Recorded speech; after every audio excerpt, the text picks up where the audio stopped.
Are you having trouble finding specific chat settings on WhatsApp Web on your PC? Don't worry, we've got you covered. In this video, we'll show you the easy steps to view specific chat settings on WhatsApp Web. First things first.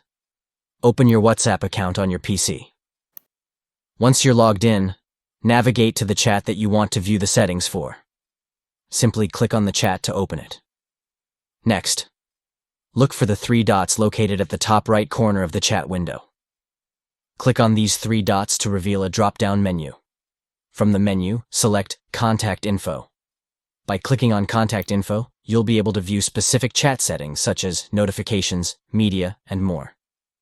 This feature allows you to customize your chat experience and manage your conversations more efficiently. So there you have it. With just a few simple steps, you can easily view specific chat settings on WhatsApp Web on your PC.